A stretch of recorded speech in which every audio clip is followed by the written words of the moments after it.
We're on time. We're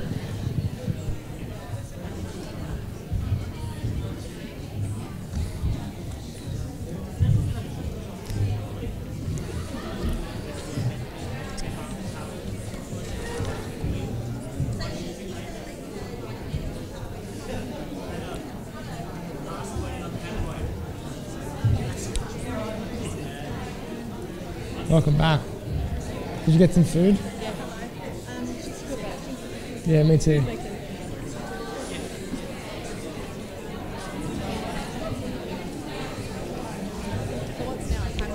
Yeah, another panel. And then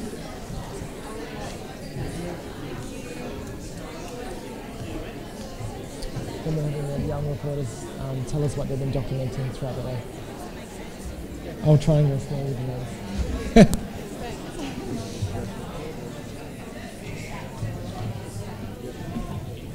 Are we going to continue, Lena?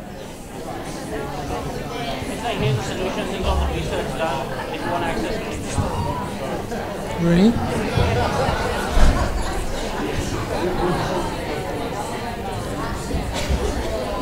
That's the panelist. Welcome back, everybody. Hi. Hey.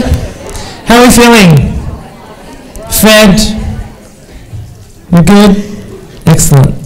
Let's arrive back in the room, and what a beautiful way to arrive with some more very good-looking panelists. Right? Yeah, that deserves a whistle and a clap. Come on. They're also very smart. This panel is called Innovating for Change, Social Impact, Innovation and Diversity. Something everyone in this room is passionate about, I'm sure. The panel is going to be chaired by Annette Chouinoir to my left. It features the gorgeous Pascal Dantos-Byrne. If you haven't seen his work, you should, because he's an incredible artist. Hi, Pascal. Julian Campbell, the divine Julian Campbell from Open Theatre Projects, and Neil Pepper, who I just met, who sounds like a lovely gentleman, and there's some great things after us. I'm going to hand over to Annette. We're actually back on time somehow. Weirdly, we're back on track, so round of applause to everyone for getting yourselves back on track. After this session, we'll have some time for Q&A, and then we're going to hear from our incredible young reporters. They're going to report back on what you've all been bitching and gossiping about between the sessions. Looking forward to that. Thank you, Patrick, and hello, everybody. First of all, I'd like to acknowledge the traditional custodians of the land on which we're gathered, the Gadigal clan of the Darug Nation, and pay our respects to elders past and present. Thanks for coming back after lunch and your breakout sessions. I hear there was some really interesting conversation there, and in a way I think that that's going to bounce off this discussion. So I've asked the timekeeper here to make sure that we have plenty of time to open this to discussion from the audience as well. Innovating for change. What we wanted to focus on in this session was about what can we do? What are the innovations? What are the changes we want to make? And in fact, I'm going to go through the panel and ask them 3 questions. What are the key changes that you really want to make? And they can answer that as an individual or as a representative of their organisation. What are the key changes you want to make and why? What are the barriers that you come up against? And what are the strategies, the actions, the solutions, the innovations that might get you across the line to make those changes? So in a way, it sort of meshes with what you've all been thinking about in your breakout sessions. So maybe we'll just go left to right. Julianne, what's the change you want to make and why? The change I feel personally committed to is about the connections we have between people. A lot of the issues that I think that we're seeing and that we've been talking about is this division and this sort of sense of other. So it ultimately comes back to the change I want to see is a greater connectedness and understanding between people. And I guess, you know, and I don't see, you know, particularly working in Bankstown and all over Western Sydney, you walk out on the street and you see the richness of the cultures that you're a part of, but you don't see that in the media and you don't see that elsewhere. So in sort of the major sort of power structures. So I'd love to, the change I want to see happen really is to see those power structures change, to see the world in which we live actually reflected in the structures that we have around us. Really, you know, less racism, more social inclusion, more empowerment for all the people that we are as a community. What about you, Pascal? I guess the most important change, I think, is for us to not be having this conversation anymore. And I think part of that thing that will probably lead us to that positioning would be to have cultural leaders from diverse cultural backgrounds be in a position to make these real changes. How about you, Neil? So from a personal perspective, my own narrative is I grew up on a council estate in London. My neighbours were from diverse backgrounds, but from a young age I saw that they weren't given the same opportunities as I was given, because they had they were a different colour to me, which meant they were treated differently at school by the teachers. They were treated differently by the students and bullied, and no one would pull them up on it. And they were treated differently by the police, who'd accuse them of drug dealing from the age of 13 onwards and just chuck their school bag on the floor, and also seeing how they were disrupting my friends' families. And that wasn't fair for me, so it's a very personal thing about actually changing those attitudes. And I think for me, in the position that I'm in, it's about giving people equal opportunity. It's about judging people for who they are and what they do, and not from where they come from, or what their sexuality is, or what their disability might be, or it's about judging somebody for who they are. And so for me, that deep-rooted change at the school has to occur from the bottom up, and it is a painful process, but it's one that we need to make. And we can have a veneer of change at the top, like you say, but there has to be a day where the talking has to stop. And that means that we need, at the top, to take control of the organisation at the bottom. Because unless you make that foundational change in cultural attitudes, what happens at the top doesn't matter. So you're talking about organisational change, an organisational culture that needs to be changed. Yeah. So how do you do that? Because AFTRS has been around for a very long time, and like many other institutions we know, government-funded institutions, there is, like the ABC, there's some people here from the ABC, even SBS and places like that, that sort of organisational culture can be deeply ingrained. So what's the strategy? How do you break that down? This is actually a conversation we were having only yesterday. And we have a diversity task force, and it's not... Actually, we start off by... sometimes you can go in cycles in industries, and there's been initiativitis, I think was the term someone said, where initiatives get set up, but there's no real long-term impact. And so we did a piece of research which Georgie led, I'm not sure if Georgie's still here, I saw her around earlier, about best practice in how you can affect change and create pathways which are meaningful.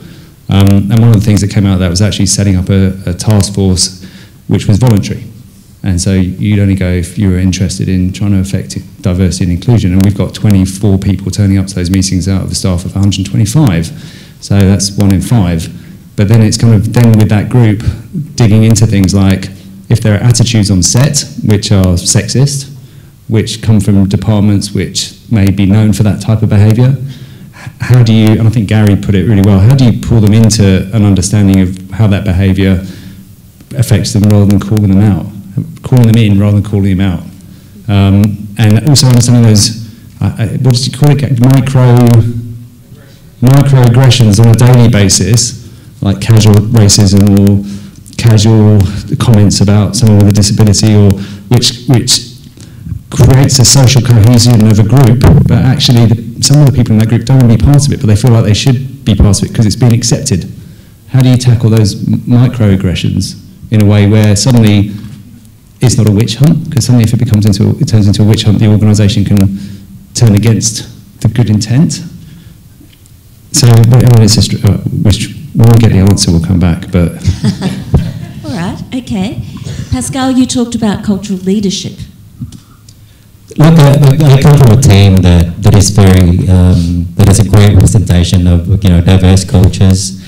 For us, I work at Blacktown Arts Centre as a program coordinator. For us to program a culturally diverse program is necessary. I mean, it's actually our job. It's our community. We have very strong links to our communities, and to a certain degree, we collaborate with our community to develop our programs. Within that, it's also very refreshing to have leadership coming from, the kind of team that we have. I just have to list down the names of our, curators and our coordinators to reflect, a fantastic team who understand its community really well and are connected to it. So for us, it kind of just happens through being in a round table, being able to look at project proposals and ask those really crucial questions, and say things like, "Hey, you don't have any female artists in your project. What are you going to do about it?" I mean, it's really from that level of discussion. I think it's really crucial that those things go through the wash-up much earlier than the minute that you open an exhibition and you realise you missed something really important. Julianne, you talked a lot about connectedness, and while we have framed this discussion today in terms of the arts and what we're doing in terms of cultural diversity in the arts, you and UTP are doing some interesting things, because ultimately what we do as artists is we talk to the whole community. That's what we're about. We are a part of that, the whole community. And you're taking it to a wider, not even a wider audience, but to a wider arena immediately with some of your work. I'm really intrigued by one of your projects. You know which one I'm talking about. Maybe you can tell us about that. Yeah. Look, I think something that UTP has tried to do for quite a long time is to have conversations outside of the arts. So there was a project we ran a little while ago with Vital Statistics, where really it was connecting artists with people in primary industry, and I think that was a sort of catalyst for a number of different things. But I think even the work that we've been doing more recently, and an upcoming project you're referring to, is potentially to look at sort of outside of the arts, what are the conversations we're having. So one project where the companies always looked very particularly to have deeper connections and sustained connections to sort of shift perceptions. So virtual reality is something that I think interestingly has quite a strong synergy with the work of the company. So one of the projects that we're just starting development on is to actually look outside of the arts, but look at other areas of industry that could have maybe where you want to sort of see a major cultural shift, such as sporting codes, and to actually work with the sporting codes to consider if we're really looking at changing perceptions, that's a major influence on Australian culture. So if we could potentially work with sporting codes to change perceptions around racism or violence towards women, or other areas where you've got challenges within that particular area, and they can then influence the wider culture, I think we're really starting to work in an interesting way. And I think that's potentially, when you talk about social impact, I think we're starting to work. Yes, we still want to do the work which is live and connected to communities and connected to place, but I think you've really got to almost work across multiple channels at this point in time to think, who can we affect and what can we change, and how does that change happen? And it happens through often a very direct and personal experience that's going to shift you. And until it happens at a really personal level, it's lip service. So VR is interesting because it's completely immersive. It removes all other distractions. You can't sit in the chair and turn to the person next to you as a reference. Is this okay? Is this not okay? Are you supporting what I'm thinking? You're in your own environment, and the power of that, I think, is quite palpable and actually marries to what UTP has done in the past, which is an immersive experience that that might change the way someone thinks. I guess when I talk about these innovations and the things that you're trying, I'm also interested to know, how do you know when it's working? I mean, you haven't done this particular project yet, but as we talk about the different innovations or strategies you're trying, I'd be interested to know what succeeded and what does success look like in these terms. Pascal, you were talking to me about one of the ways in which you work at Blacktown Arts, which is to really think very differently about how you approach a project, to think about the timeframes. And most of us think about the timeframes of a project in terms of, when is the funding deadline? Monday. If I can get the money by then, when do I need a presenter? But you are thinking about the timeframes in a very different way. I think one of the great things that we do is we are absolutely about figuring out how to develop projects as cultural contexts are shifting. A good example of that is, the Blacktown Native Institution project that we do with C3OS. I think we have colleagues here from MCA, where it's really about looking at this site, which is, the first site for forced removal of children from their parents, which was opened in 1820. And for us to be looking at this site as a series of, I suppose, educating the direct neighbourhood of the kind of cultural trauma that happened here, historical trauma, and sort of beginning with the community in a very complex conversation, being around for the really difficult conversations, and then engaging artists in innovative kind of developments to activate this space. So for us, that's not a one-year project, that's not even a two-year project. I think in reality, it could go over a decade or 2 decades. And I think it's really important to be planning within that level of imagination and somehow, I suppose somehow kind of just change the model so that we're not caught up in these small parcels of funding that's available to us, but we're actually directly responding to a community that needs resolution to some of these really important conversations. Yes, sometimes the way in which we make work, if it conforms to all the rules and regulations of, the sort of more commodified part of the arts, I suppose, it doesn't seem to mesh well with what we're really trying to do, which is to form relationships, make changes in the way in which communities and individuals live and operate. Neil, you were talking over lunch about creating safe spaces in which to make the change and making change possible. Could you talk a little bit more about that?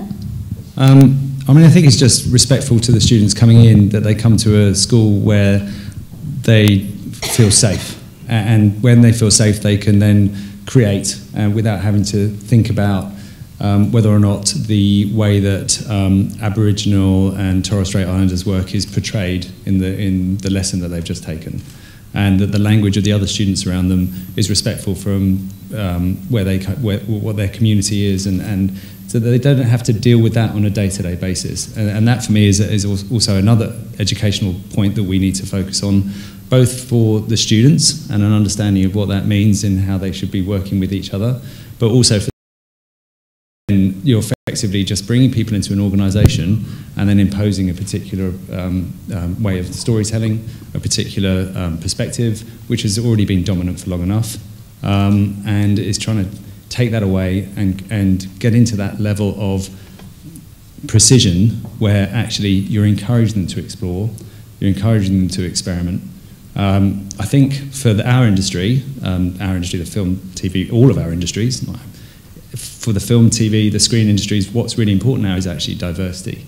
I think what we're suffering from is a lack of it, which means that audiences are getting what they want from other channels, from other platforms. We've got YouTube in today for a pop-up, and people on those channels don't have to ask a commissioner for permission. They don't have to ask somebody to give them a platform. They found their platform, and we've got creators coming in from very diverse backgrounds who have 4.5 million subscribers. And so if you can say, unless this change is made, unless we actually do something which is long-term, the actual, there's an existential threat to the screen industry. Yes, that's interesting. For a long time we talked about the gatekeepers, the people who were part of the problem, who were the barriers to all different kinds of change. But the whole industry is changing now, in terms of film and TV at least, where perhaps they are losing that power. Yeah. Network executives will tell you they haven't lost their power yet, but you know, they're still hanging in there. But are there gatekeepers still in the performing arts? Oh, I think so, but I guess, I mean, it's kind of interesting because I feel like maybe it goes to the barrier question where we talk about the barriers, and you gave that really fantastic example in New Zealand where, do you want to talk about that? Because I almost feel like we just need to it's like, let's be a river, you know, like let's just go around it, you know. If there's gatekeepers, if there's barriers, I think it goes to your thing, you don't want to be having this conversation. You know, this is a conversation that we've been having for 20 years. I've certainly been having for 20 years. 30 years. 30 years. Depends when you jumped on. But, you know, it's like, yes, there might be gatekeepers and we can talk about that, but let's create the platforms. We know we've got audiences. We know we've got talent. We know we've got stories. Yeah. Okay, and this is good timing because I want to open it up to the audience actually to take part and have a discussion with all of us. I want to throw two things at you. The story that Julianne referred to is a couple of weeks ago I was invited over to Auckland to take part in a full-day seminar, audience engagement, where diversity was the theme. And the keynote speaker was this very impressive, young, sort of mid-career Maori visual artist. So he's Maori and he stood up and he said, you know, it's really weird for me to be giving the keynote speech today because I've really had to think about this diversity thing. I've never had to think about it before. So that knocked me for six. And then he said, I've never been marginalised. And he spoke totally from a position of power. And I thought, yeah, that's how we should be talking. Like, let's speak from the position of power. And I think for some of us, that's a big shift. The other thing I want to throw at you is we talk a lot about the mainstream audiences, mainstream companies, mainstream film, mainstream TV. And given, you know, this week's census, which just confirms what we all know anyway because we open our eyes when we walk down the street. Who is the mainstream? The mainstream is us.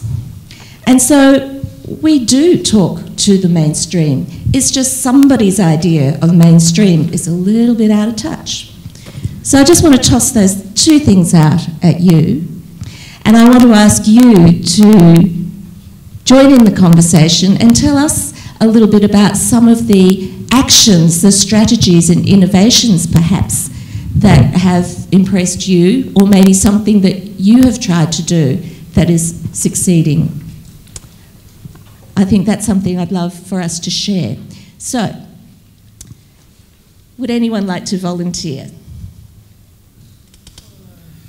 Thank you, Bali. If I must, he says. Thank you. I'll just do it from here. Hello, my name is Bali Pata. God, that's loud. The questions, and I have some questions around what we think and what we call the mainstream, and it was sort of came out of our breakout session that I don't know how to answer, and I guess I'm maybe looking for an answer. The mainstream in our sector does exist. There's a system that exists that we have to acknowledge.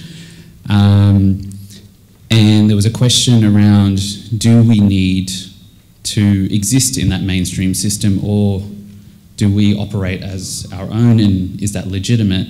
And it is legitimate. And I started as an artist and actor, and I never had an artistic upbringing. I sort of looked at TV and went, oh, that's what I want to do. So I always looked at what was in the mainstream, and now I'm sort of distilling that down to community and cultural practice. But so I do wrestle with this idea of, are we aiming for what we call the mainstream in the system, or do we go with what we're doing? And, or do we, I guess, deviate from that and create our own system? But then, in order to get legitimacy and acknowledgement, we have to exist in the mainstream system. But then, do we really need to? And so literally every freaking half an hour, I'm like, oh, but I'm going to change up the main stages. Like, I'm going to get these shows up, and I'm going to get these writers up, as you have been doing, Annette, for several years. And but then I'm like, well, fuck that. Like, let's just go and do it ourselves. So I'm really grappling with that, and I have, I would love to hear from the panel and other practitioners here what they think of the ecosystem, and do we acknowledge that there are different forms of the ecosystem and we all operate within our own ecosystems, or do we blend? Do we all mix? Okay. Pascal? I mean, I guess there's really no answer to that. It depends what you want, I think. I think it's really important for us to be framing ourselves rather than other people framing us. I think the most useful thing I really realized earlier on in my career as a writer was that I was never going to get the kind of approval that I thought I wanted from the mainstream, but to find your own audiences is just as important. Like I knew that there were all these obstacles, and we talked about this before. I knew there were all these obstacles before me, but if that was going to be my main fixation, then I totally kind of failed myself. Because I think it's so important for you to find your own kind of trajectory through a space with all those obstacles, because in the end of the day, that's what everyone else has to. So for me, it was just about decolonizing this idea of being part of a canon and actually reframing that and going, I can make my own canon. I also think there are multiple strategies as well, and I think we're sort of constantly, I think a whole lot has been discussed today, and it'd be really interesting to capture some of those strategies, but it's never one thing, it's always going to be multi-pronged. But I do feel like it's interesting because the whole conversation around Western Sydney has changed such a lot, and now the notion of Parramatta being the centre of Sydney geographically, and I feel like that, and from a population growth point of view, and it's almost like actually if we stay still, the whole thing's going to shift towards this way, which is around, and that's the cultural, a lot of that has to do around cultural diversity and representation. The numbers are simply going to shift to the point where it's not possible anymore to get away with some of the content that's been sort of really hovering around and getting quite old and stale a lot longer than it should have. The appetite for cultural consumption is changing, and like you were talking about, Neil, there's a commercial imperative. The audiences are simply, that cultural appetite's changing, and I feel like we're actually ahead of the game with the work that's been made. And there was a really interesting conversation that I think increasingly we talked about innovation. One of the things that I think's been really positive in the last few years is that the collective nature of a lot of the arts organisations in Western Sydney have really worked very collaboratively together, not just from a programming and sort of ideas and practitioner point of view, but actually from a strategic lobbying point of view. And there was a great group of us who had a quite generous pro bono session with Ogilvy last Friday, and it was really about actually we're ahead of the game. We're the new cultural offer. We're in this space, and we're this is a room full of experts, and I think having that position of empowerment and confidence that actually this is what I'm interested in, this is what the majority of the communities that we're a part of are interested in, we're in the right space, the mainstream will shift and it will change and it will be here very soon. And the mainstream will be our outreach, actually. Yeah. I think it's slightly more complicated than that because there was and this is from my own experience back in the UK, and it might be different here at this point, but I was developing a script which was written by a Caribbean writer, well-known author, and directed by an African director, which was The Godfather on a Council Estate. It was commercial. We went to the film council, met the executive, and the executive said, the issue with this is the people who you're aiming it at won't pay for a ticket.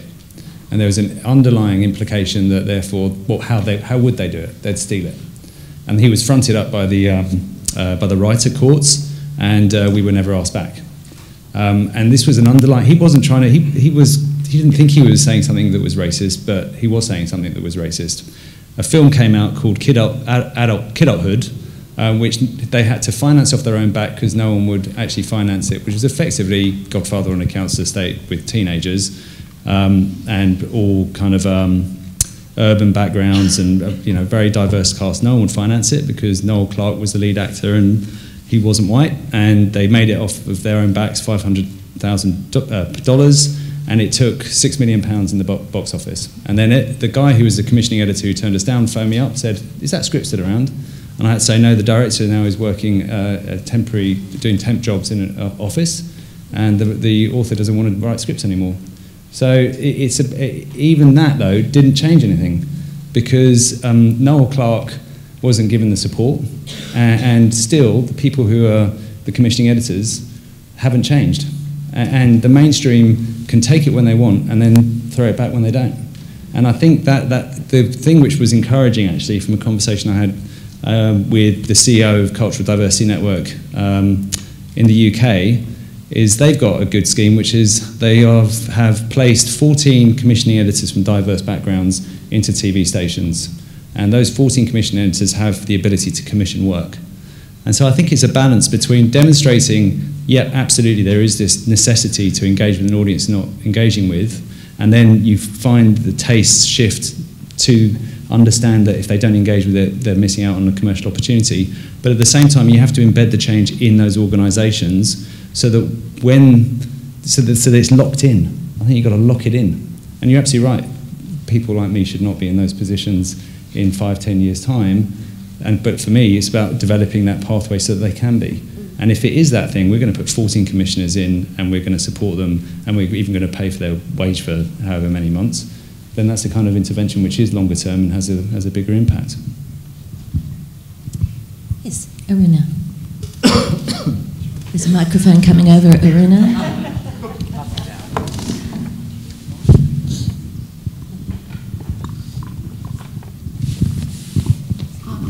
I just wish to share a thought. I just saw on the screen, who can we affect and what can we change, and talking about mainstream.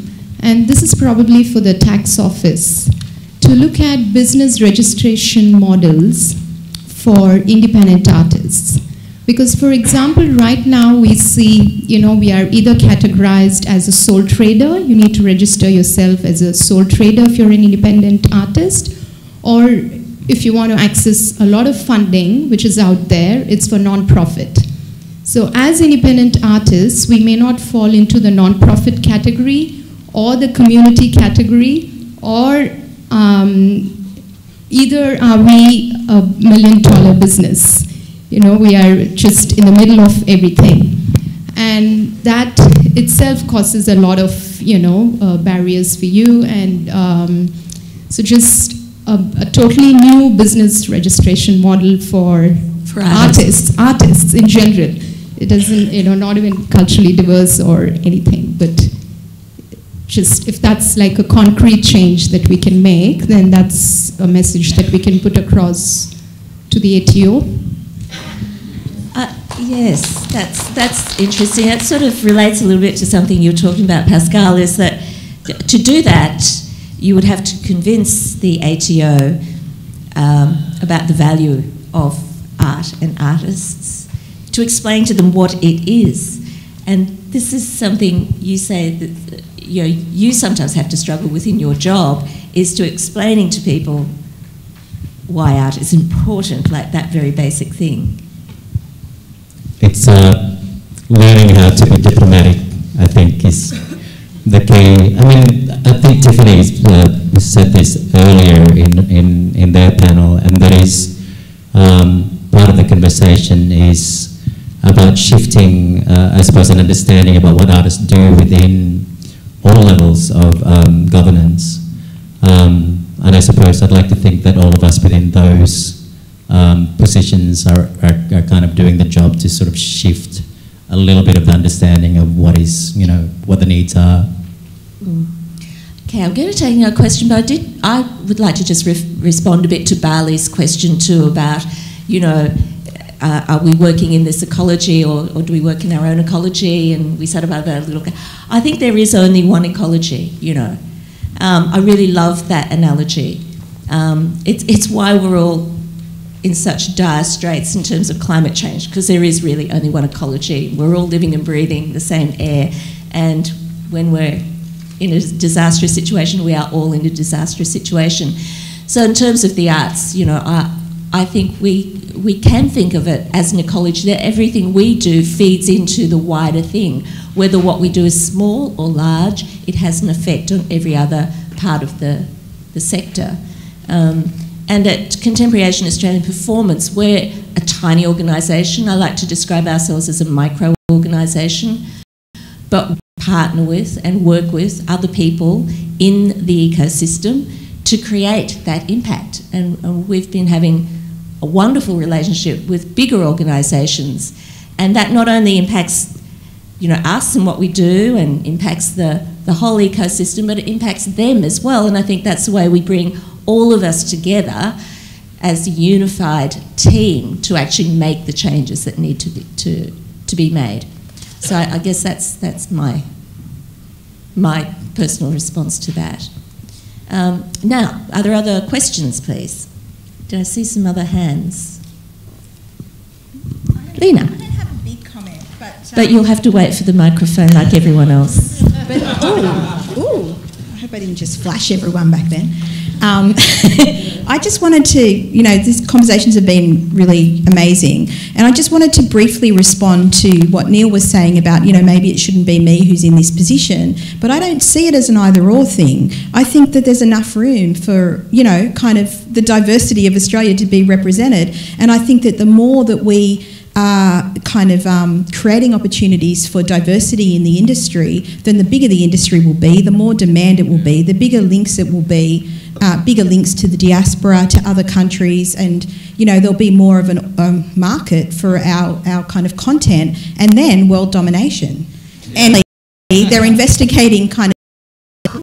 To sort of add to your comment, I think it's interesting. I think the arts, and I think this...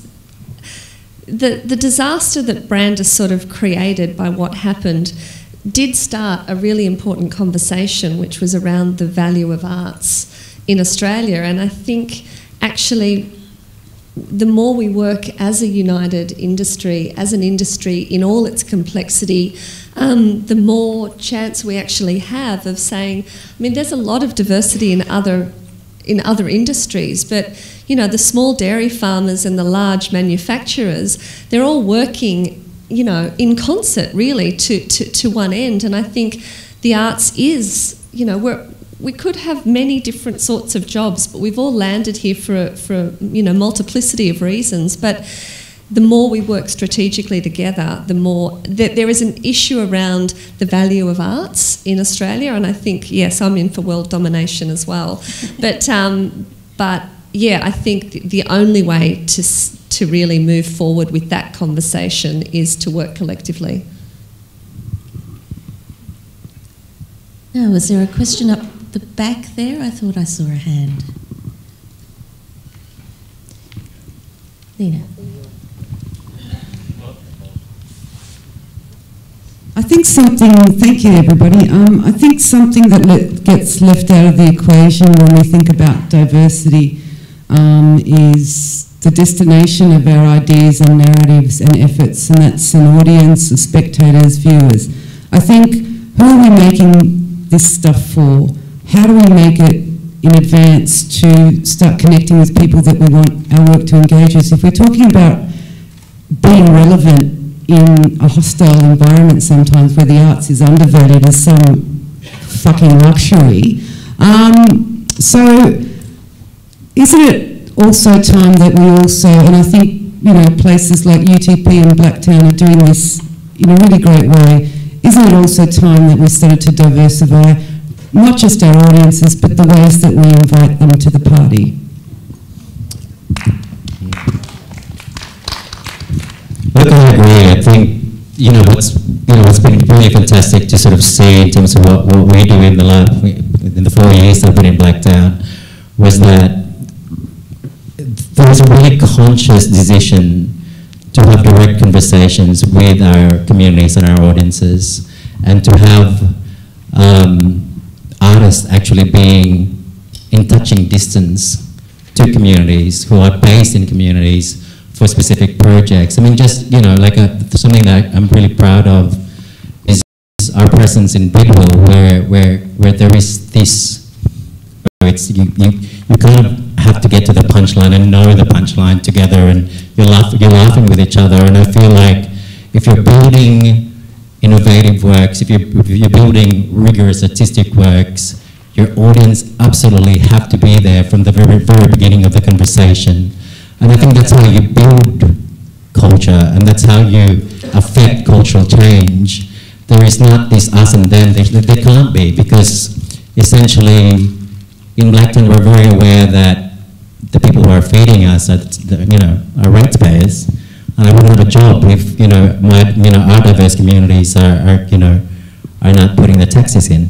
So so it's a real it's a real connection, because you really do feel like you owe it to the community to do great work, to do brave work, and to be at the cutting edge of what it is that you do without feeling somewhat censored.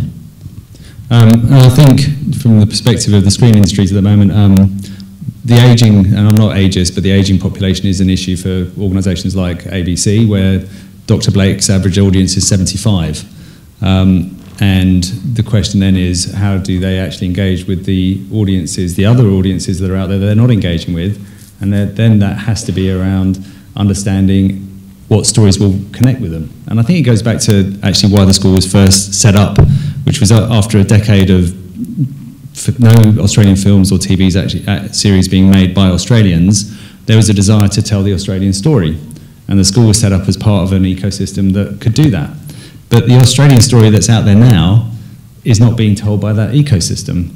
And now it's, if you look at what the school should be doing, is it's finding and nurturing those storytellers from wherever they are, whatever background they come from, to reflect that diversity and understanding of society. Because there's a commercial argument, but ultimately, who are we as a nation? What do we want that to mean? What is the culture that we want to promote and identify with? And unless we engage with that kind of conversation, we're never going to be able to get to a point where we have a sense of belonging. And so there is a cultural perspective, even in these very commercial or areas that can be seen more commercial, which is beyond just getting eyeballs on a screen. Yeah, and just to add to that comment from Lena as well, I mean, I was chatting to Rosie Dennis, the Artistic Director of Urban Theatre Projects, before today's panel, and the interesting thing she talked about in that context was about transparency and transparency of process, and I thought that was really interesting as well. When you talk about, it's not like art happens over here and you take it over here when it sort of hits its presentation point, or it was actually, and that was took me back to Practice and Participate, which is an initiative that UTP trialled in 2013, where we put artists in front and backyards. We put a call out in the local paper and in our e-news asking local residents for would they put an artist in their front or backyard for 2 weeks as a residency. And that whole, from start, and that culminated basically 2 years later with Bankstown Live. And that whole conversation was about, let's not put artists as some sort of separate thing and the creation process separate. Let's put it out on the street and make art where it's going to be seen and then present it on the street. And one of my favourite memories from Bankstown Live was that there was so we closed off a street, one block in Bankstown, and there were 9 new commissioned works, and they were pretty much in front and backyards. And you had to buy a ticket, and you'd go through, and there's all this sort of, normal infrastructure you would have around sort of like a site-based event. But my favourite experience was this old gentleman who was not in one of the houses where we were presenting work, but he was in one of the in-between houses. And he would pull his chair up to the top of his driveway every night and watch, not necessarily the work, but the audiences that came. And I really, because we did an interview with him as part of, documentation, and he needed his daughter or maybe his granddaughter to translate. So even, English was not obviously his first language, but he wasn't massively proficient. So I really often have wondered what his experience of that was, but in the interview translated was he just thought it was wonderful that this was happening on his street. And I just love that every night he had this free seat watching this spectacle unfold, and for me that was success. That was where work can happen, and that's how it can happen. Anyway, relevance is everything. Yeah. And I just to continue that on, I think it's really fantastic to see the community itself take some ownership of the art. I mean, one of the most beautiful things I think I've seen in Blacktown was when the Cook Islander community took the exhibition art off the walls and started wearing them, much to the dismay of visual arts curator. But you have to, I feel that if you're going to set the conditions to open up your space, part of the transaction is to be absolutely cool with whatever's going to happen, and we can't guard those very beautiful, spontaneous moments. We've got to allow those things to happen, because the art's going to go back on the wall, and the music will die down at some point, and you'll kind of close the doors and be a gallery again. Okay, some more questions?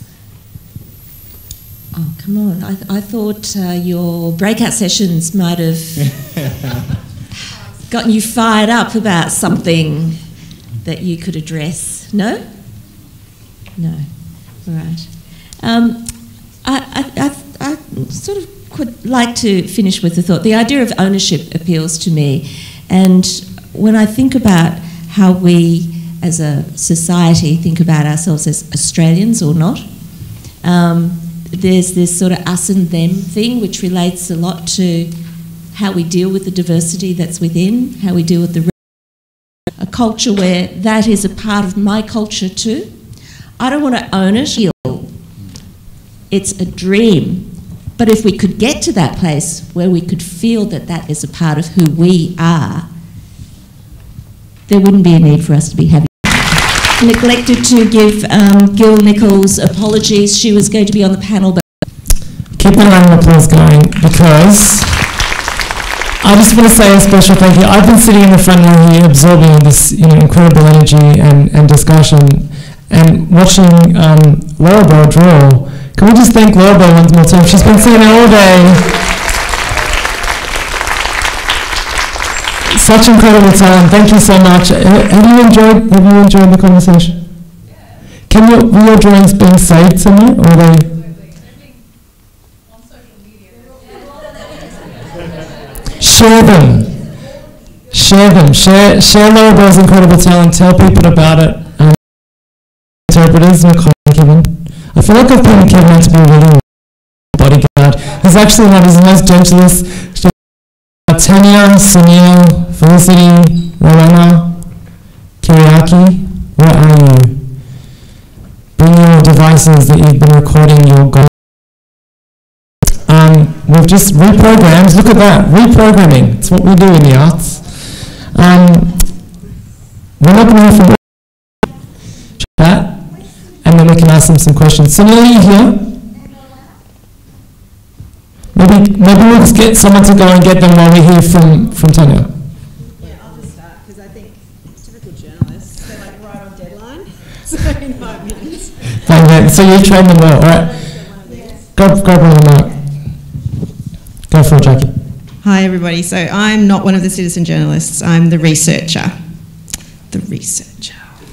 So all of you people who are scribing, I will be quietly judging your notes. Anna Gonzalez today. Here's Sunil. Yeah, we're early. You and Roanna are like out there waiting for your deadline. I know.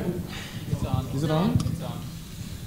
You know, the funny thing is if I want my mother to be anywhere, right, like if I say to Mum, we've got to go out, I need my mum at our place by 6, I always tell her to turn up at 3:30. Yeah. And you have to forgive me because It's all right. I'm not saying that we weren't running very badly behind time. Before. But who knew that the moment I was on stage we'd be running ahead of it? Yeah. No, it's all right. Annette Chamor, very punctual. And here's Roanna. Yeah. So difficult. You were so...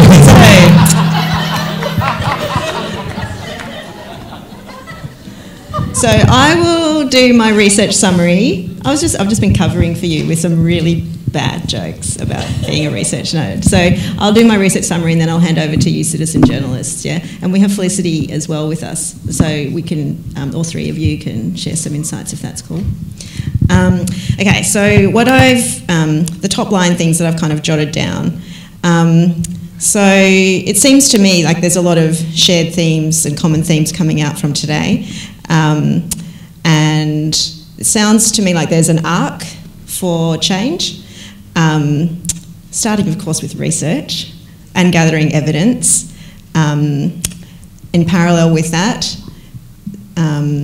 actions being undertaken now by yourselves and other people in the culturally diverse sector, and collaboration, and those activities happening in parallel with lobbying and advocacy activity. So if you, my mind works like a spreadsheet table. So if you can imagine like some columns here, you have your research and evidence column. Next to it you have your connection collaboration column, and next to that you have your advocacy and lobbying column, and they add up to change. All of those things happening in parallel at once are leading to change, and we heard of a number of examples of what's being effective so far. Some of the actions that I jotted down that people were already doing and are working, things like what Michael Muhammad Ahmed was talking about when they set up Sweatshop, because they were realising that even though they had high levels of culturally diverse participation, that wasn't converting into leadership roles and publication and so on. So they did it themselves, set up Sweatshop. 10 years later, they see evidence of change. We had Tui Nguyen talking about the Western Sydney Fashion Festival that she established because she saw for herself the designers of diversity in her own networks, and so she set up a fashion festival. You had the Diversity Arts Australia, this whole forum, and the networks that Lena and her team have been creating, the film projects and so on. Now those obviously have funding as well, so all of the action doesn't just have to come from us, but a lot of it does. A lot of it is grassroots activated. You have the peers register that Create New South Wales and the Australia Council for the Arts each have a peers register, and that sounds like if you remember nothing else from today, at least remember go and sign up for those peers registers, because those are decision-making bodies that decide who gets funding. For example, to write it down, peers register. Then you have ideas like KPIs, which Gronya talked about, that Screen New South Wales was using for gender diversity, and it went from, I can't remember what the statistic was, like 20% to 67% women as directors within a year. That's really significant change that can happen when the change comes from the top down. So there's a change that can come from bottom up, a change that can come from top down. A couple of other key themes that I heard today were, one of the key ones was that when we're talking about cultural diversity, we're talking about our own definition of ourselves. Nobody else defines us, we define ourselves. That said, culturally diverse identity is constantly evolving. So, you know, it's not static, it's not like I am Chinese Australian and that's it. It's obviously always, it's a moving feast, and that's okay, that's a good thing. I wanted to add two more things, and then I'll hand over to the far more interesting and entertaining speakers on the panel. That the cultural diversity actually, so I do a lot of work in the creative industry space as well, and look at market potential for creative work. And the multicultural, the culturally diverse is actually a really strong competitive advantage for Australian work in the international space. It's something to embrace and to just do it, because there's an ever-increasing global diaspora. Those people, the middle class is ever expanding in all of the, in the entire world, basically. So that's not just, we're not just talking about networks and audiences, we're talking about markets. We're talking about people with money, and they are prepared to purchase this content. And that's an incredible competitive advantage that we advocate to government and to industry to tap into. Things like Delina's Muslim streetwear, I think is how she describes her label. Like, that's incredible, and that's got a massive potential market right next door in Indonesia. So, you know, stuff like that, and probably what you teach. So don't just probably can take a step back from the way. Like, it sounds kind of negative, but the point I wanted to make is, you know, remember from Ballet Russe coming over and touring ballet in Australia, like literally to countries got into and started to want to teach their kids. And then you have this now incredible boys like, wearing atrocious costumes. I have a 5-year-old who's obsessed. Anyway, so my point being, it's almost always come from margin up, but you have to do it yourselves in the first instance, pretty much. But remember the 3 columns. So you do your evidence gathering, you do your advocacy, but you do it. You do a lot of do it yourself in the middle as well. And that narrative is and how to frame it. So I think what I'd like about these themes of diversity in the arts. So some of those themes that have come up are things like the fact that we should talk honestly. That we may offend people with our speech, but that's a way of moving forward. That we need to be who came up with essentially 4 ways that we can listen and talk, which is through respect, responsibility, relationship, and reciprocity. There was other great talks that I heard today about the fact that we all talk and identity, our local identity, and we kind of concluded today, I think, with a couple of great comments about talking and listening from Bali and Pascal.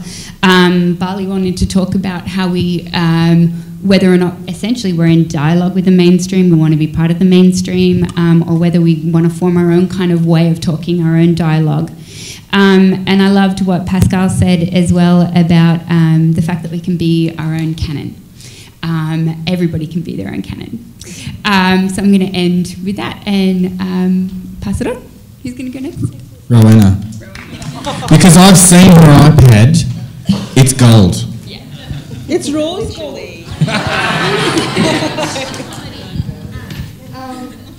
Yeah. I'm a writer, and so I have to write every word down, including good afternoon, everyone. Good afternoon, Rowena. And I'd like to acknowledge the Indigenous people on whose country we have gathered today. And I wanted to say a big thank you to Lena Nalus and her team, Kevin Bathman, for bringing us all together today to create this amazing energy that we all have in this room, and hopefully take it forward and shape it into concrete programs.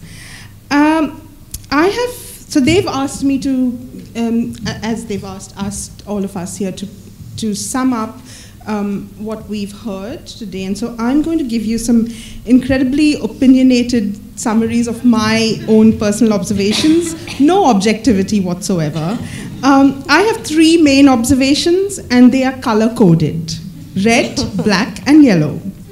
So red is for the earth that has nourished the oldest living civilization for over 40,000 years. Red is also the red cups on the drinks table outside.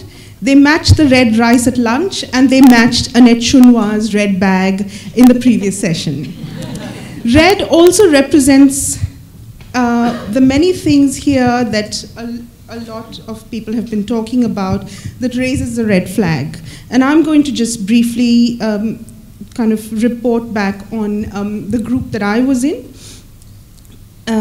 So some of the things that raise the red flag, some of the barriers to meaningful representation in the arts has been, not seeing yourself, not seeing ourselves represented.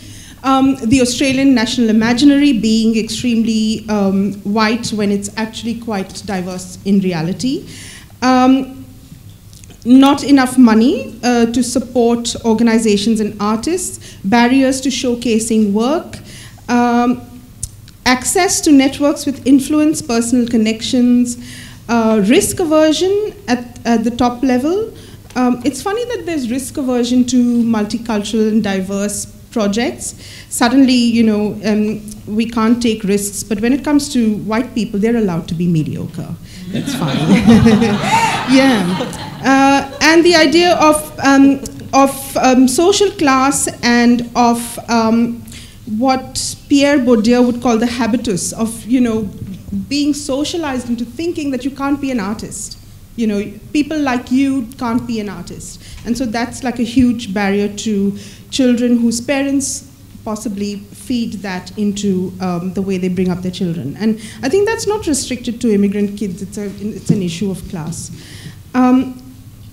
Moving on, Lily Shearer in the first panel told us a story about a 95-year-old indigenous elder who said, our country will go back to being black. That is, we'll go back to where we came from. And Paula talked about, cultural diversity preceding colonization. And so for me, I think the color black represents selfies of our country. And I've written about literary selfies, etc. But I think the idea of selfies, self-representation in the arts, is what we should be supporting as people who give out money and as people who go and access arts programs. And so I think supporting individual artists, but also supporting the supporters. And this is moving on quickly to the idea of yellow, which is the sun. It represents hope, the things that we can do.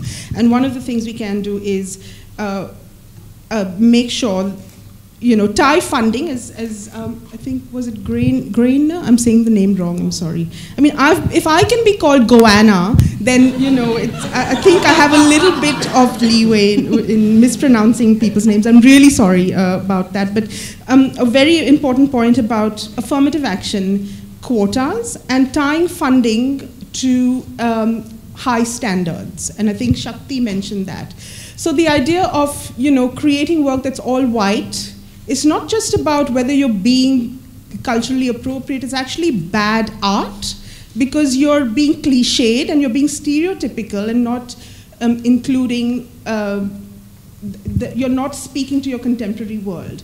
So we need to tie that idea of inclusive arts to the idea of standards, which is what they seem to be doing in the UK, the report that Paula Aboud quoted earlier.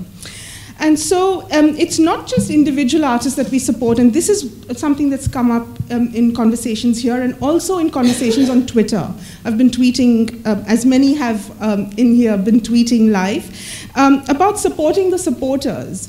It's really exhausting, as you all know. 95% of being an artist is applying for grants, and that just completely eats up any time you have for creating work, for making work. And so supporting the supporters is really important, and that's going back to what Magdalena Morena mentioned right at the start.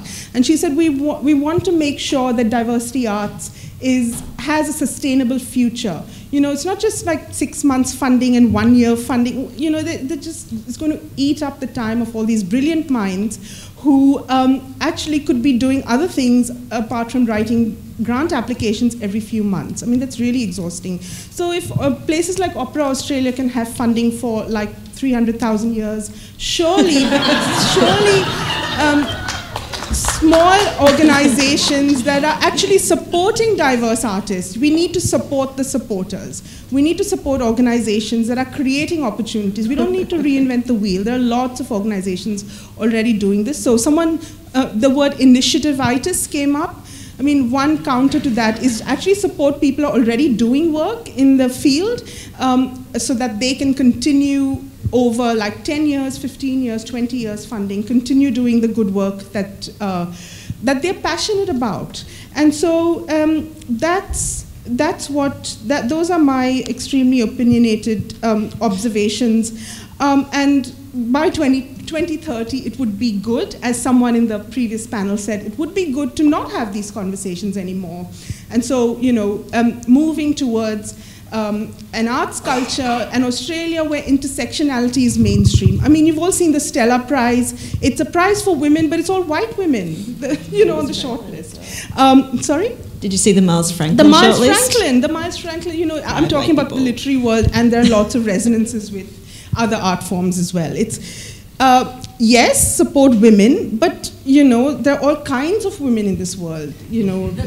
Yes, support brown people, but what about transgender brown people? You know, like, there needs to be a more nuanced understanding of what it means to be supportive of cultural diversity. So those are my 3 color-coded bits of observations. Thank you, everyone.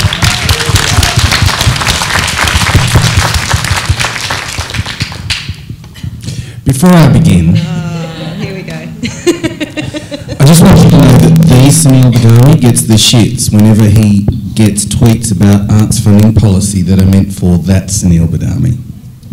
You mean there's another one of you? Do you know what? I once drunk-friended every Sunil Badami in the world. No, I'm that, not thee. No, I'm that. Thee doesn't like talking about arts funding. I know, we all tweet the same, don't we?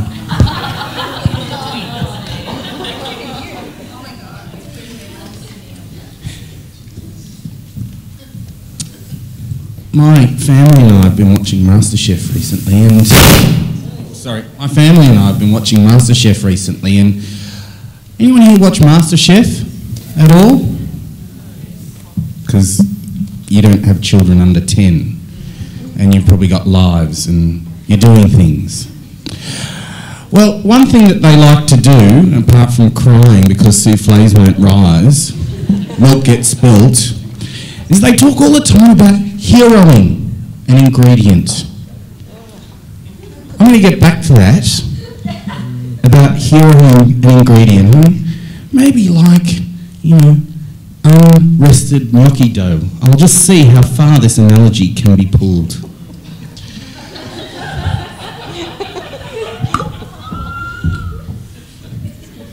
Apologies to any Italians for appropriating your cuisine to make my point.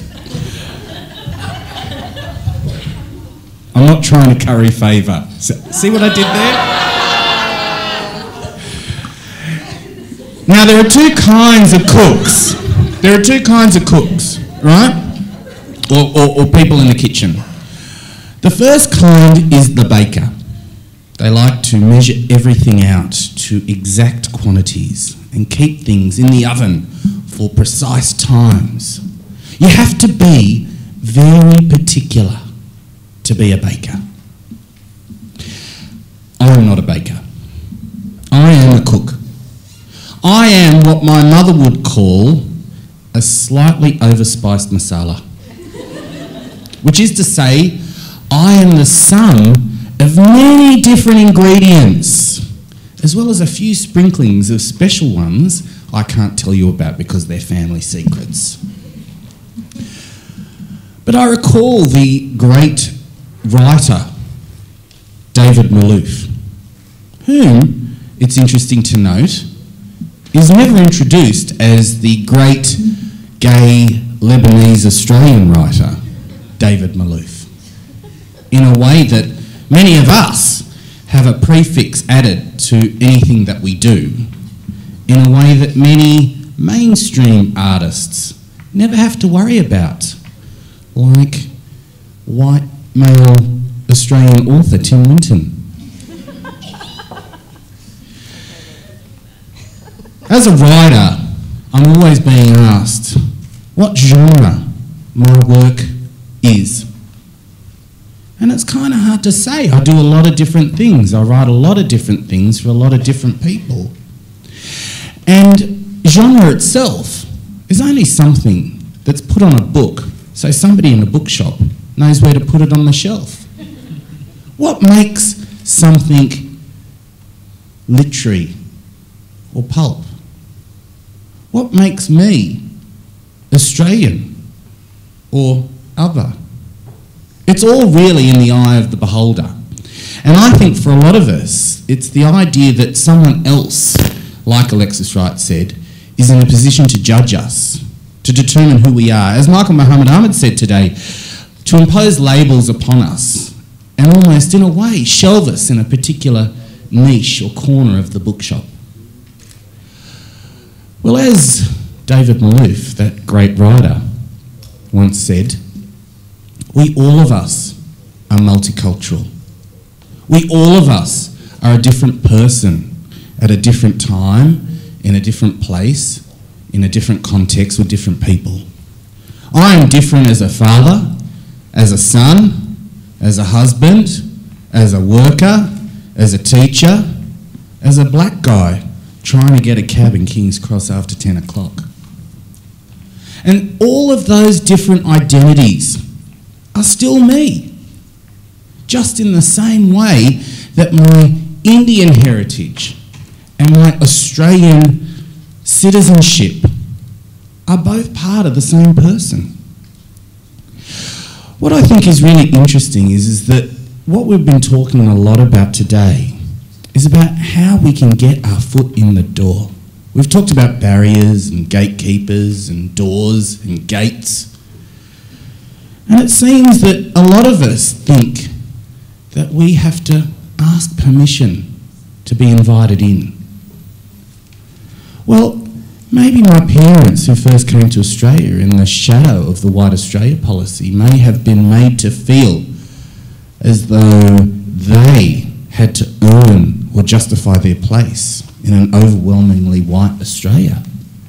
But as the census has shown, and the past few censuses have shown, more and more of us, over 50%, and that number is growing, are born overseas or have parents who are born overseas or are married to someone who was born overseas. As the Prime Minister once said when he was still cool, none of us can look in the mirror and say, I look like an average Australian.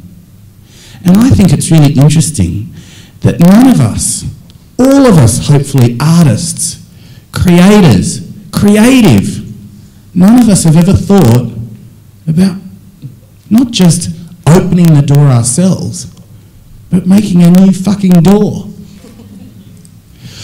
What I think is really interesting is that artists, as Salman Rushdie, as Milan Kundera, as countless other writers and artists have pointed out or told us before they were dragged off to jail or put up against the wall, we are the natural enemies of authority.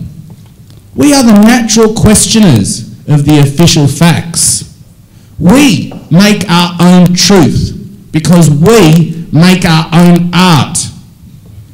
Now, I'm glad that there have been so many great people here today from Arts Administration who express support for us.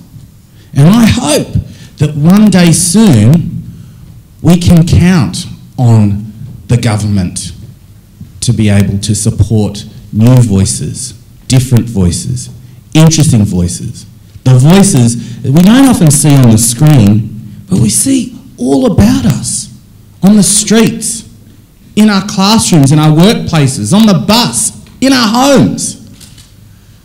But I have to be honest, you can't always depend on the government. Graham Greene once said that disloyalty was the queen of virtues.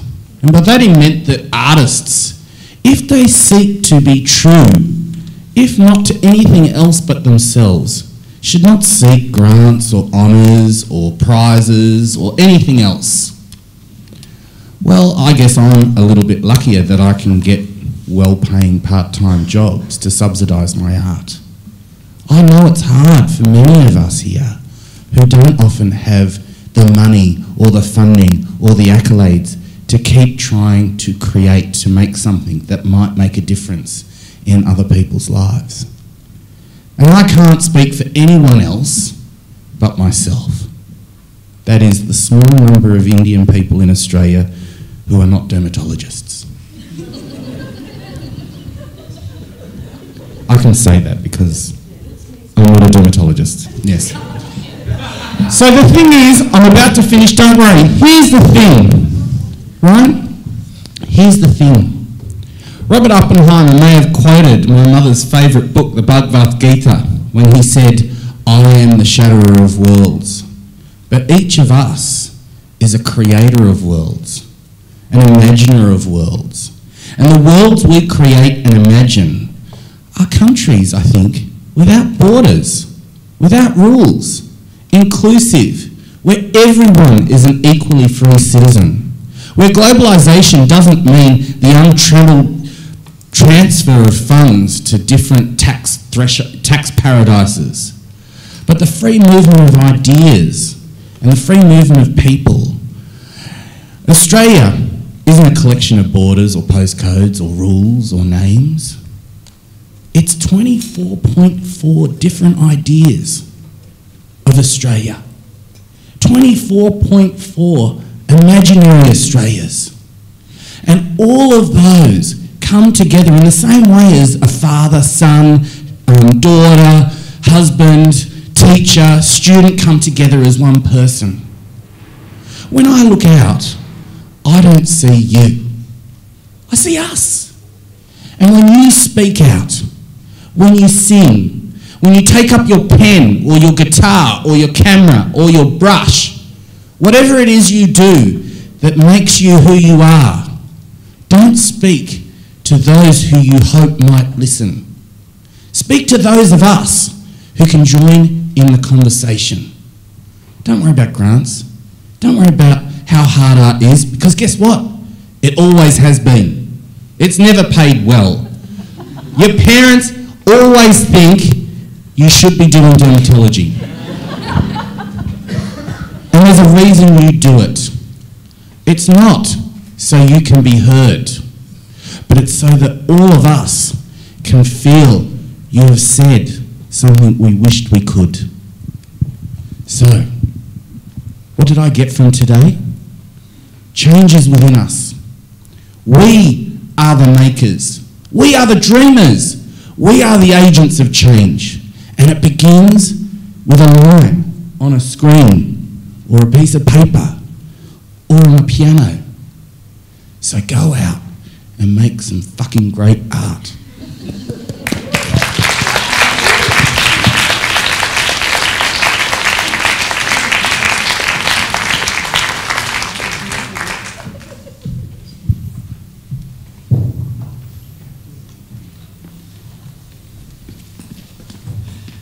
So we're just debating the program once again, reprogramming. One more big round of applause for these incredible guys. Thank you so much for listening. Rowana the Gowana and Sunil, otherwise known as Sunyo.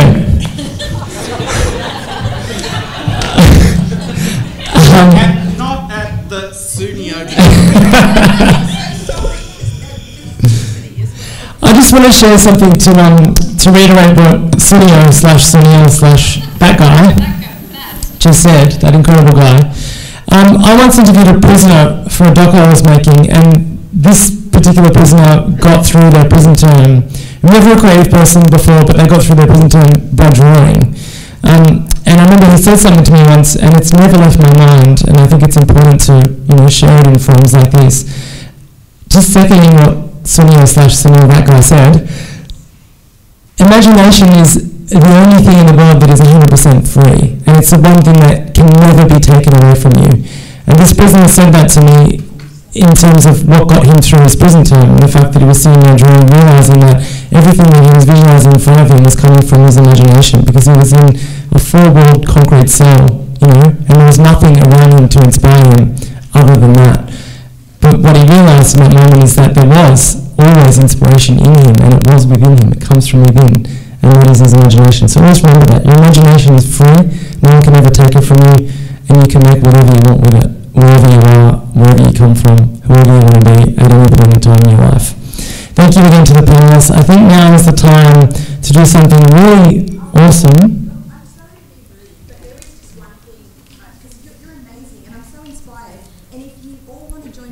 Parties or create them, I'll totally come and join. And even a cult, maybe. I'm so sorry, Patrick. Okay. Go for it. A little bit shameless. Because Patrick's totally right.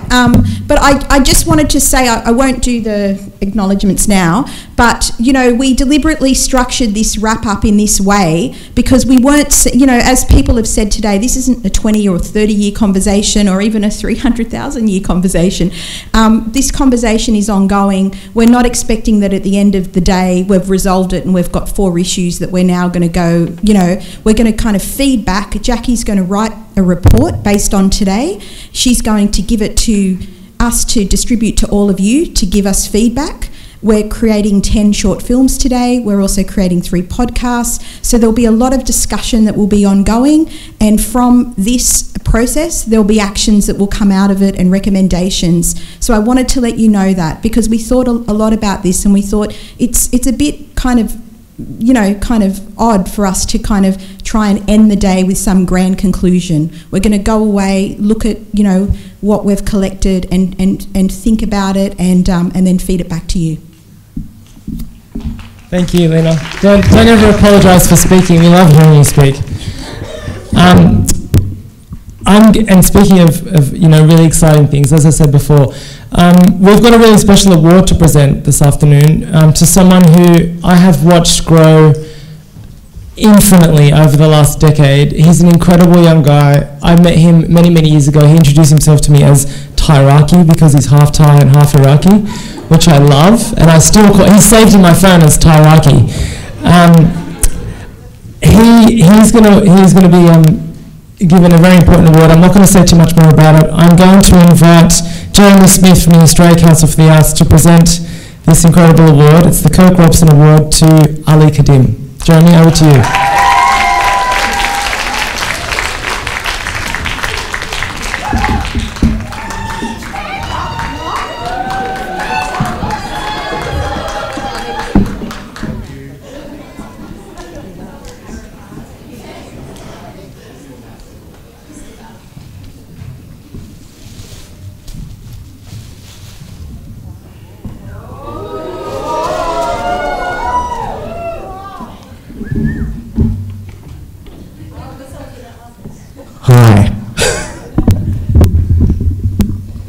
As I was introduced, thank you, Patrick. My name's Jeremy Smith.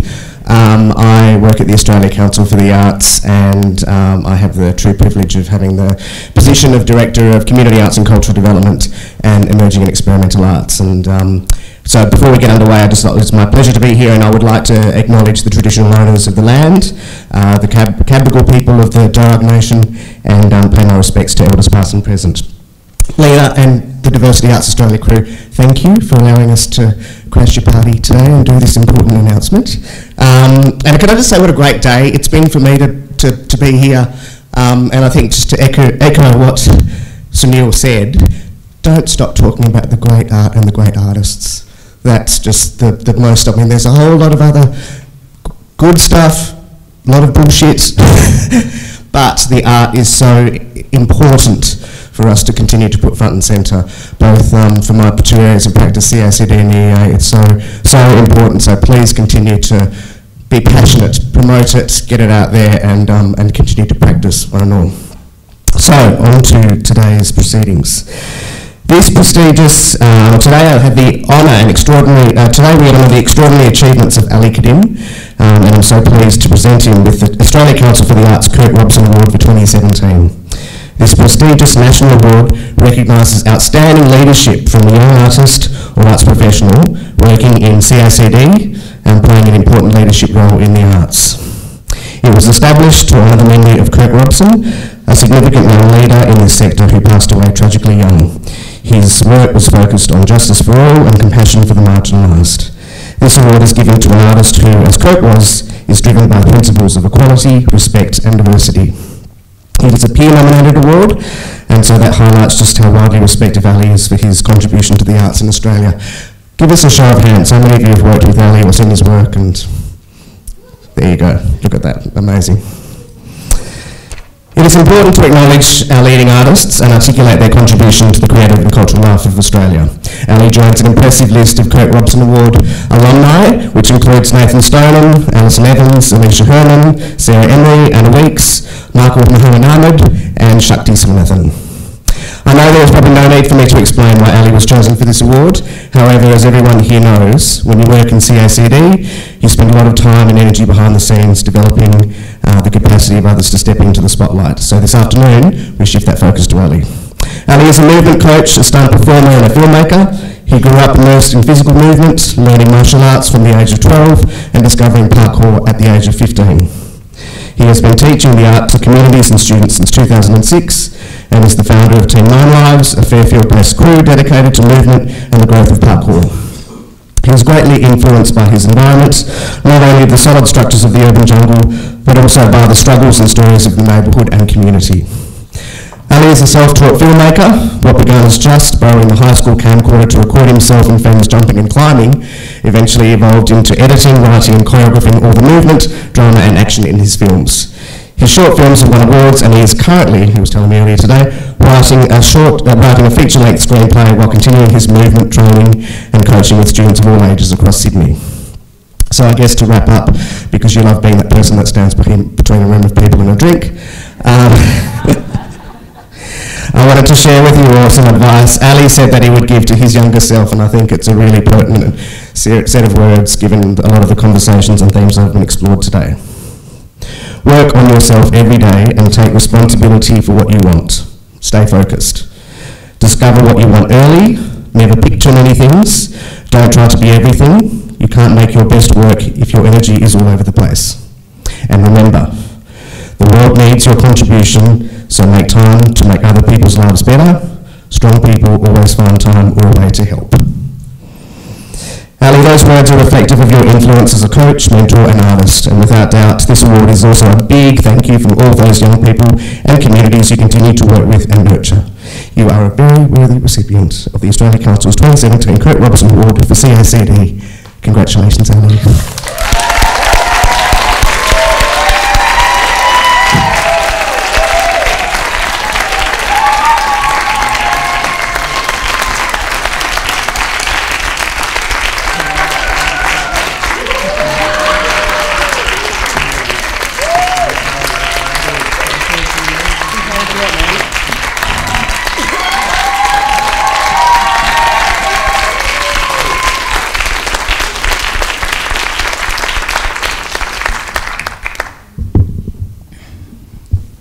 G'day. Wow, it's like my first award ever. I'd like to extend my respects as well to the First Nations people of this land and the Cabral people of the Darug Nation as well, which is the land where we train on and have been training on for the past 15 years. And we think about that as well, and we reflect on that during our training in our classes, and we try to carry the energy, and I feel we carry the energy and the stories of the environment through our movement and through our work. I started moving 15 years ago, and I met some extraordinary people on my path, and I'd like to say a big, massive, gigantic thank you to them. Muna Zyla, who I just met through, I don't know how, but through the divine will of Allah, I think, and I'm so grateful, and she's been so supportive. Lena Nahlus as well, who's guided me, and Claudia Chidiak, who gave me the keys to a theatre space when she didn't even know me. She's just like, here you go. And Paula Aboud as well, who has been instrumental in my growth and my progress. These women, they've encouraged me so much, and I don't think I'd be here, honestly, if it wasn't for them in the community. Me coming straight from the streets, climbing buildings and whatnot with dirty hands, dirty feet, and they're just like, you're doing something right, just keep going. So I just think that kind of thing is so important to support the young people in our community in that regard. And if they have energy to tell them that they're using it in the right way, if that makes sense. Because a lot of the time they don't know what they're doing, and they're looking for guidance. They're looking for people to tell them, to encourage them, basically, to say that they're doing something worthwhile. And young people have a lot of energy. They have heaps of energy. And I hope all of us, doesn't matter until how old we are, we all have energy. But I was working with some guys last night as well at Cobham Juvenile Justice Centre, and there was a bunch of dudes there that I've been working with for the past few weeks, and some of them are in there convicted of murder and manslaughter and a whole range of bad things that they've done. And parkour, I personally believe as well, is like is putting them, at least giving them some bit of hope in their lives, because all they do is face 4 concrete walls all day, and they've made bad choices in life. They've just made bad choices. That's it. And if they had found parkour, maybe they'd be different. Who knows? But I just think that's why I'm spreading what I'm spreading. I'm trying to reach more people with it, because that's what young people need. They just need somewhere to put their energy, and they need to be creative with their energy. And if they don't get given the opportunity, what are they going to do with it? They'll be breaking into places. But at least we can try, hopefully not, I hope not. But at least we're giving them the opportunity to use it and make videos and stuff, put it on YouTube and be famous and everything, Yeah, with that said, never underestimate the power of your encouragement, especially to a young person who is just doing something because they enjoy it, because one thing leads to another, and everything starts small. So, yeah, thank you.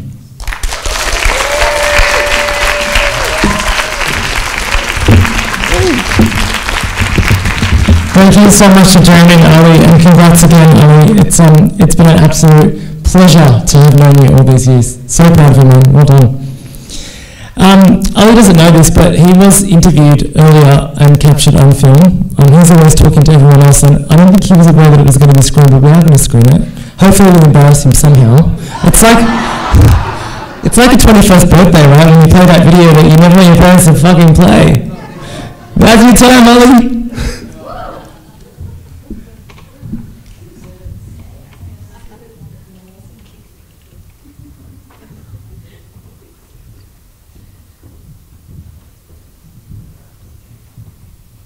And I've been doing what I do now for probably the past 15 years. Parkour is full of obstacles. That is the nature of the art form, for us to be in pursuit of obstacles, as it teaches you to see limitation. We might not have a lot of equipment, we might not have state-of-the-art gymnastic equipment or gym equipment and that kind of thing, but for us to have to use the street, that becomes our playground, that becomes our tool. We've been running classes in Fairfield now for the past 10 years, and the classes are open to the public. We're all in it together. We're all in it learning together, getting strong together, growing together, trying to learn about ourselves. For artists like me, I don't spend time writing grants, and I don't spend time applying to anything, because I just feel like that time is so precious, and I'm using that time to perfect my craft and to practice and to get better. It's a bit of a catch-22, very limited amount of people see your work. But all the opportunities that I've gotten so far have been through being at the right place and the right time. Without all this, like, you know, having to tick boxes and you have to be from a certain area or you have to be a certain type of thinker or something like that. There are so many artists that are really, really good that are just not getting the chance to shine. For them to, you know, for them to really, really make good work.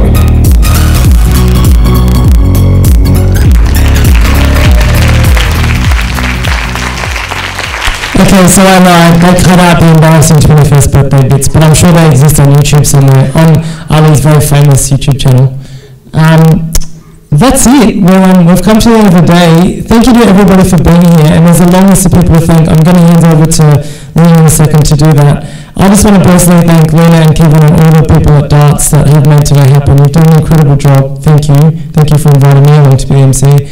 And, you know, don't forget, as I said before, the conversation never ends. We're all talkers, we're all great listeners, we'll have some kind of mechanism or platform to keep spreading the discussions and raising the questions that have come up to us. So keep doing that and keep running a good fight and keep making great fucking work. Thank you. Lena.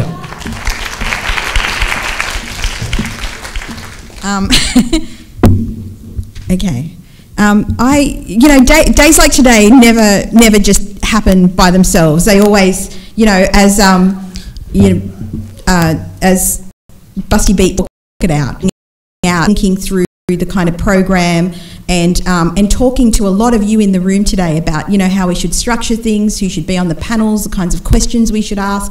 So I really sincerely want to thank everybody who I've had those conversations with, who Kevin has had those conversations with, for having those conversations with us and helping us develop this. Because I really believe, and I know I'm right, a bit like Roanna, I'm very opinionated, that if you don't do things in partnership, if they're not consultative, if you don't do them, through relationships, then you might as well not do them at all, because they're not going to be sustainable or meaningful in the long term. So I really wanted to thank our major partners, the Australia Council for the Arts, Liverpool City Council, Casula Powerhouse Arts Centre, Create New South Wales, Fairfield City Council.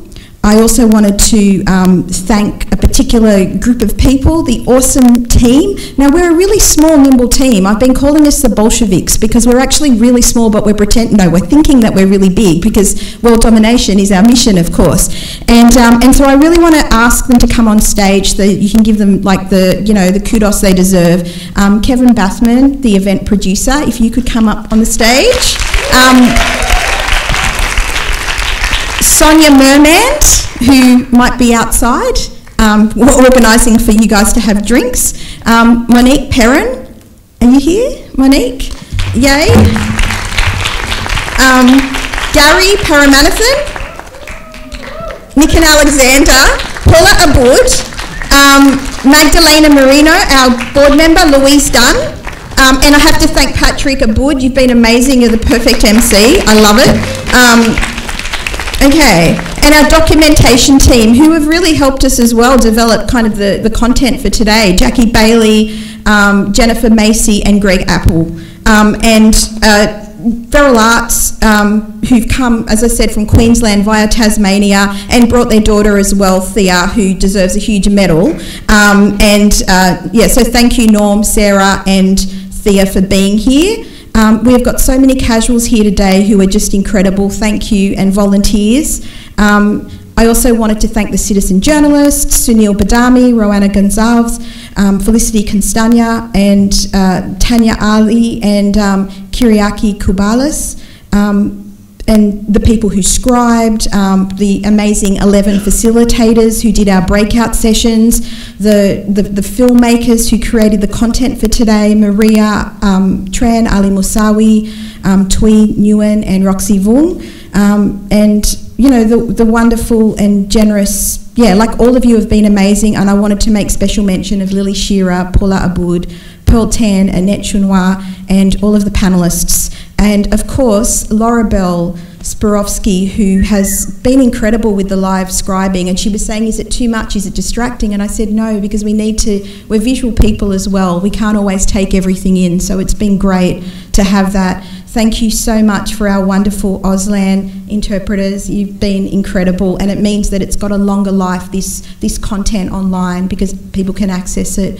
who might, via the interpreting. And thank you for the closed captioning. You're not in the room, you're somewhere afar, but thank you. And Casula Powerhouse Arts Centre's amazing tech staff, and Lee in particular, thank you so much. I have to thank everyone because I love yous all. So I want to just give this beautiful group of people here, and they haven't all come up on stage. No one listens to me, not even my kids. Seriously, come on, content team, where's Jackie? Okay, fine. Let's just applaud these amazing people. Thank you. And you didn't come up. Can you come up? Can you come up? I want you to see the faces of these people. I want you to, thank you. So I hope you'll stick around for some conversation and beverages afterwards. Thank you.